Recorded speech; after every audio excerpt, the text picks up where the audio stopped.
Journaliste, merci pour votre question et votre intérêt pour la vie politique de notre pays. Le dialogue entre Congolais est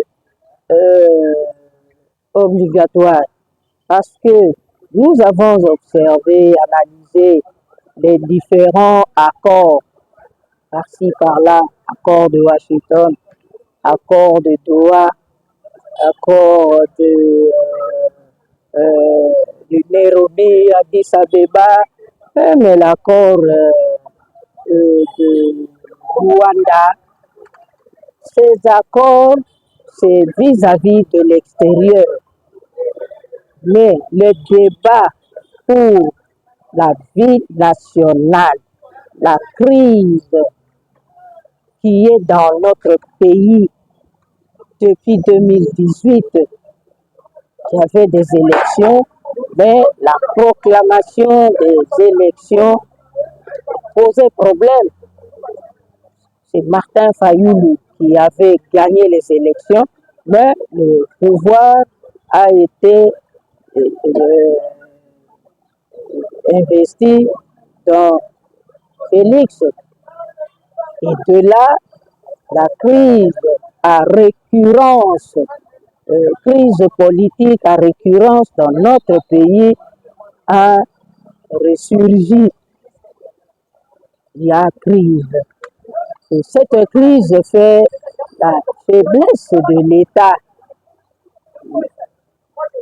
Nous nous souvenons de la phrase « La justice de mon pays est malade ». Ainsi par-là, les institutions ne marchent pas comme il se doit. Et cette crise s'approfondit chaque jour. Et le pays aussi, chaque jour, sombre. Traité, nous les proposons, je pense que ces points-là sont capitaux. Nous ne pouvons pas passer outre.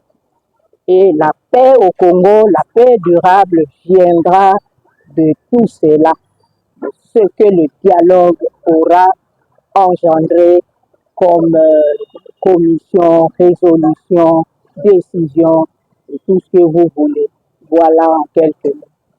Je disais, en deuxième lieu, le dialogue doit parler de la gouvernance éthique, la rationalisation des finances publiques, la lutte contre la corruption, contre le vol et contre l'enrichissement sans cause. Ces mots-là aussi sont des grands mots qui minent notre pays. Qu'est-ce que vous trouvez aussi dans le peuple congolais plus vraiment voyez de ces jours pour les oppositions nationales?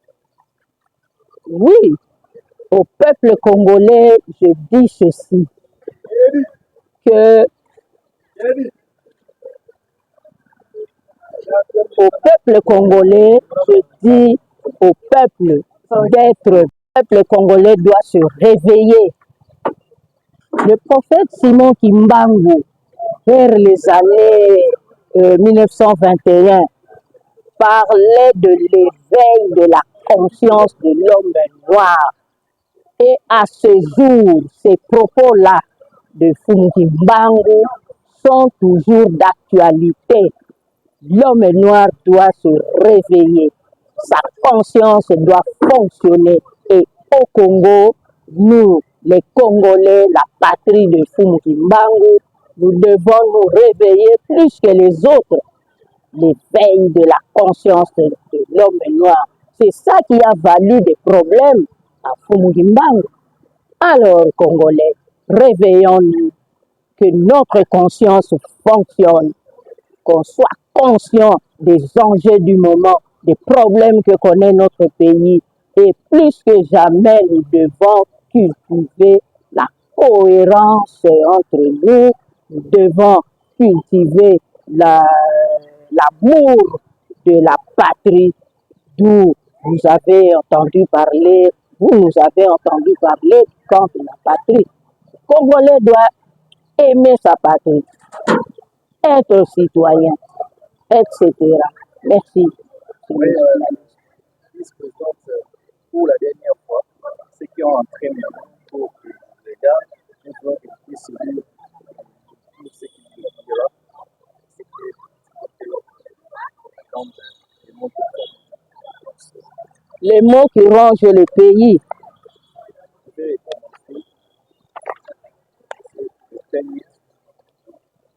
Le premier point. Le premier point, c'est nous pensons que il y a 7 points sur lesquels le dialogue doit se pencher. Premièrement, l'intégrité territoriale et la souveraineté de la RDC, ainsi que les réformes de l'armée et des services de sécurité.